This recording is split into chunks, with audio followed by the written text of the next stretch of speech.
যে বয়সে জীবন নিয়ে অনেক অনেক স্বপ্ন দেখার কথা ছিল, যে বয়সে জীবনকে ভালোবাসার কথা ছিল, স্বাধীন পাখির মতো ডানা মেলে আকাশে ওড়ার কথা ছিল, ঠিক সেই বয়সটাতেই আজ আমি দাঁড়িয়ে আছি এক অন্তহীন শূন্যতার মাঝে। সবাই তো বলে এটা নাকি জীবনের সবচেয়ে সুন্দরতম সময়, অথচ আয়নার সামনে দাঁড়ালে যে মুখটা ভেসে ওঠে তাতে তারুণ্যের কোনো দীপ্তি নেই, আছে কেবল ক্লান্তি, একরাশ হতাশা আর দীর্ঘদিনের না বলা কষ্টের গভীর ছাপ। কি জানেন তো, সকালের প্রথম আলো যখন ঘরের জানালা দিয়ে ঢোকে তখন অন্য সবার মতো আমার মনে কোনো নতুন দিনের উন্মোদনা জাগে না, বরং বুকটা ভারী হয়ে আসে এক অজানা আতঙ্কে।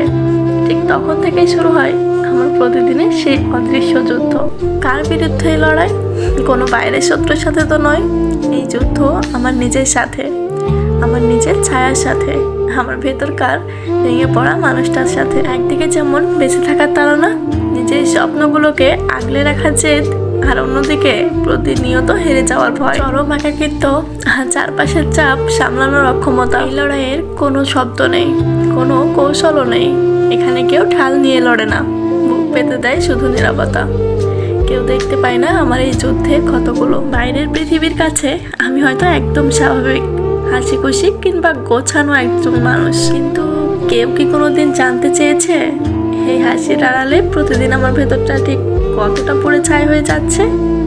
যে বয়সে মানুষের ভুল করার অধিকার থাকে, স্বপ্ন দেখার স্বাধীনতা থাকে, সেই বয়সে এসে আমাকে প্রতি মুহূর্তে নিখুঁত হওয়ার অভিনয় করতে হয়, নিজের ইচ্ছেগুলোকে নিজের হাতে গলা টিপে মারতে। আসলে কি জানেন তো, আমরা চাইলেই এই না বলা কথাগুলো সবার সাথে বলতে পারি না, আর এই না বলা কথাগুলো বুকের গভীরে জমা হতে হতে আজ পাথর হয়ে গেছে। কাউকে যদি বলতে চাই, তারা হয়তো এটিকে খুব সাধারণ বয়সসুলভ পাগলামি বা অবচেতনা বলে উড়িয়ে দেবে, কিন্তু কেউই হয়তো বুঝবে না যে এই বয়সের কষ্টগুলো কতটা মারাত্মক হতে পারে।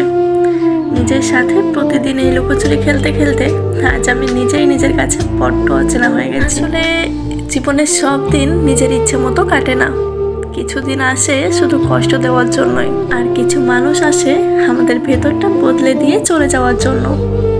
তখন যতই সব কিছু আগের মতো থাকুক, তবুও কিছু জিনিস আর আগের মতো কখনোই থাকে না। সব স্বপ্ন পূরণ হয় না, কিছু স্বপ্ন মাঝপথে থেমে যায়, সব সম্পর্ক শেষ পর্যন্ত টিকে থাকে না, কিছু মানুষ খুব আপন হয়ে এসেও একদিন অচেনা হয়ে যায়। আর জীবন মানুষকে ধীরে ধীরে বুঝিয়ে দেয়, সব হারানো মানেই শেষ হয়ে যাওয়া নয়, কখনো কখনো কিছু হারানোই আমাদের নতুন করে বাঁচতে শেখায়। কিছু দরজা বন্ধই হয় শুধু অন্য কোনো পথ খুলে দেওয়ার জন্য।